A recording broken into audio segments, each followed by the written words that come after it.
햇살 가득한 여름, 오늘도 하나님 말씀 안에서 평안과 기쁨이 가득하시길 바랍니다. 10일 목요일 말씀 묵상 시작하도록 하겠습니다. 오늘 묵상할 말씀은 에스겔 10장입니다. 에스겔 10장 12절부터 14절까지 말씀 보겠습니다. 12절부터 읽습니다. 그 온몸과 등과 손과 날개와 바퀴 곧 네 그룹의 바퀴에 둘레에 다 눈이 가득하더라. 내가 들으니 그 바퀴들을 도는 것이라 부르며 그룹들에게는 각기 네 면이 있는데 첫째 면은 그룹의 얼굴이요, 둘째 면은 사람의 얼굴이요, 셋째는 사자의 얼굴이요, 넷째는 독수리의 얼굴이더라. 여러분, 교회는요 하나님의 영광이 드러나는 곳이 되어야 됩니다. 하나님의 영광이 뭘까요? 하나님의 영광이라는 것은 하나님의 영의 아름다운 빛입니다. 즉 하나님이 얼마나 아름다우신지, 하나님이 얼마나 위대한 일을 우리에게 하셨는지 그것을 드러내게 하는 것, 그것이 바로 교회입니다. 우리가 가끔 그런 얘기를 하죠. 하나님께 영광을 올립니다 라고 말하는데, 우리가 하나님께 영광을 돌려야지 하나님이 영광스러워진 분이 아니십니다. 하나님은 본체가 원래 영광스러운 분이십니다. 그러나 하나님은요, 우리 교회가, 우리 개인과 우리 교회 공동체를 말하죠, 하나님의 영광을 드러내는 곳이 되기를 원하십니다. 저와 여러분들의 삶을 통하여서 하나님의 영광스러운 빛이 드러나야 됩니다. 우리 교회를 통하여서 하나님의 영광스러운 빛이 드러나야 된다는 것입니다. 그래서 교회는 하나님의 영광을 보는 곳이 되어야 됩니다. 우리의 삶은 바로 하나님의 영광을 보는 삶이 되어야 됩니다. 그러나 교회가 교회답지 못하고 개인의 삶이 하나님의 자녀다운 삶이 되지 않을 때 하나님의 영광을 가리우게 되는 것입니다. 지금 이스라엘 백성들의 상황이 그렇습니다. 에스겔 시대에 이스라엘 백성들은 하나님의 자녀로서 하나님께 영광을 돌리며 삶을 살아야 될 텐데 우상 숭배를 통하여 하나님의 영광을 가리우는 삶을 살았습니다. 그래서 우리 1장부터 쭉 보면요, 왜 이스라엘 백성들이 이렇게 바벨론 포로가 되어서 고통하는 그런 삶을 살아야 되는지에 대한 그런 환상을 에스겔을 통해서 말씀하십니다. 8장에 보니까 성경이 더럽혀진 이유, 바로 그것은 우상 숭배 때문이었다고 말씀하고 있습니다. 9장에서는 하나님의 영광을 가린 하나님의 백성들에게 하나님의 진노가 임한다는 것입니다. 그리고 10장에 와서는요, 에스겔이 환상을 보는 장면이 나옵니다. 1절에 보니까 그룹들의 모습이 나옵니다. 자, 1절 한번 잠깐 한번 보시기 바랍니다. 어제 말씀인데, 내가 보니 그룹들 머리 위 궁창에 남보석 같은 것이 나타나는데, 이 그룹들이 뭘까요? 그리고 그 그룹들 위에는 보좌의 형상이 있다라고 말하고 있습니다. 이 보좌의 형상이 누굴까요? 바로 하나님이십니다. 4절 보십시오.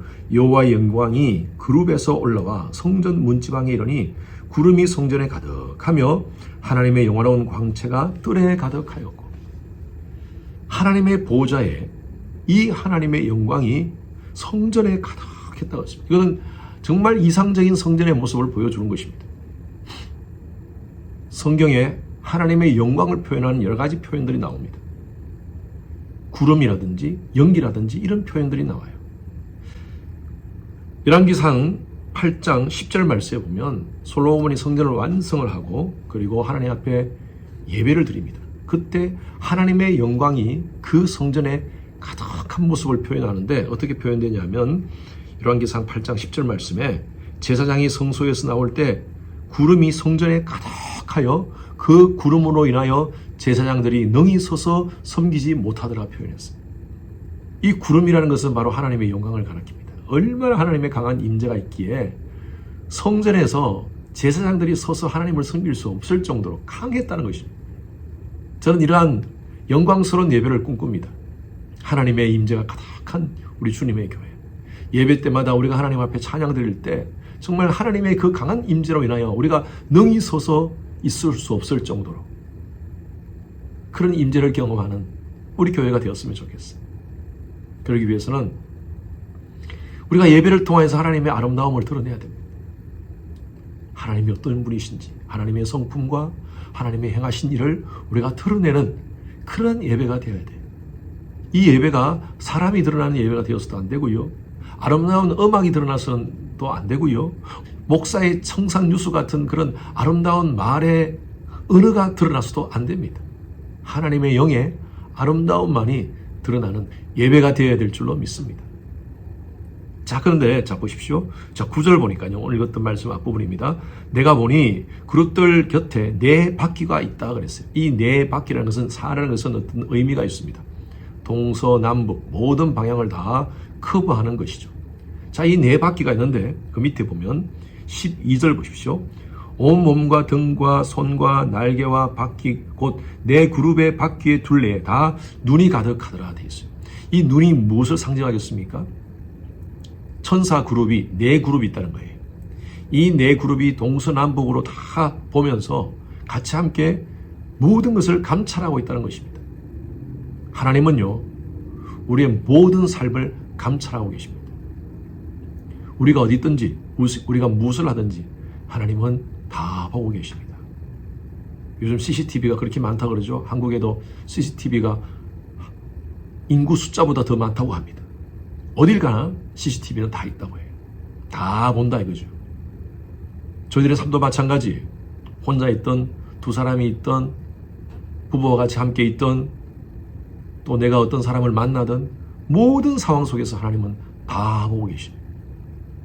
코람 테오라는 말이 있지 않습니까? Before the face of God.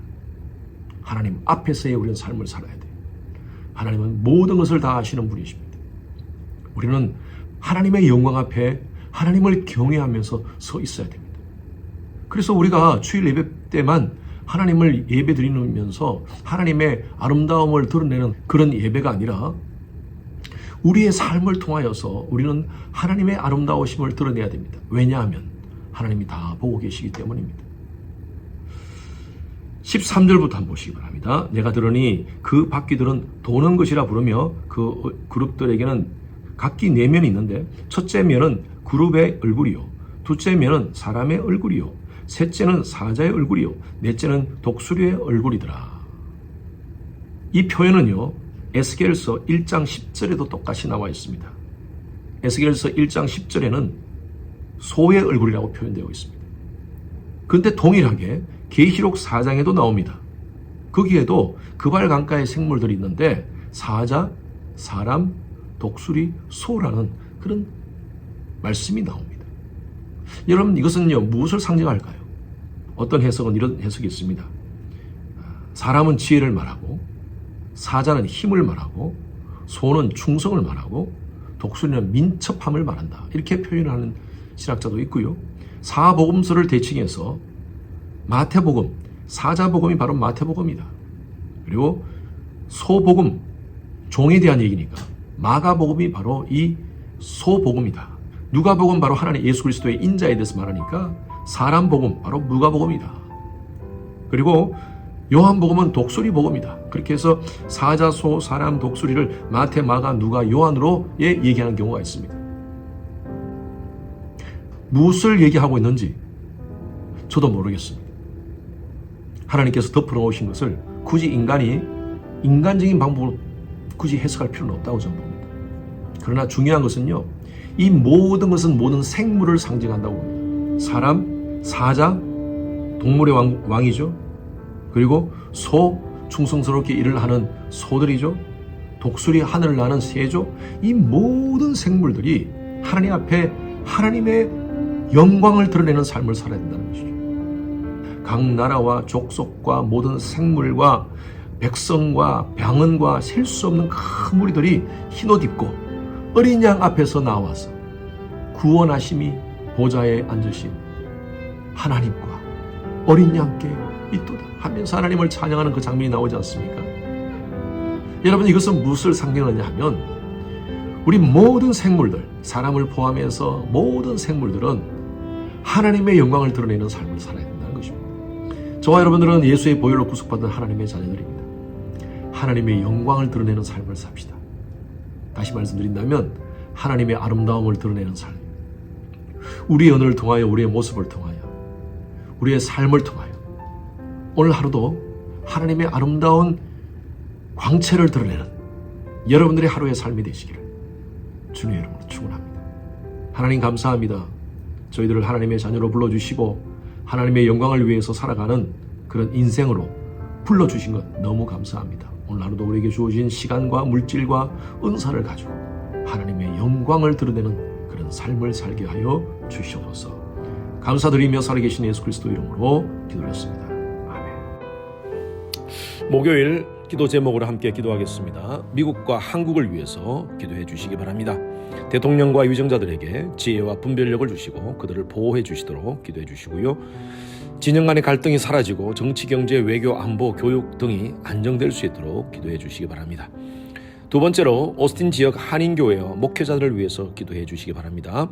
복음의 본질을 붙잡아 혼합주의, 세속주의에 흔들리지 않는 각 교회들 될 수 있도록 우리 목회자들을 위해서 기도하실 때 담대히 말씀을 선포하여 교회마다 영적, 양적 부흥이 일어날 수 있도록 기도해 주시기 바랍니다.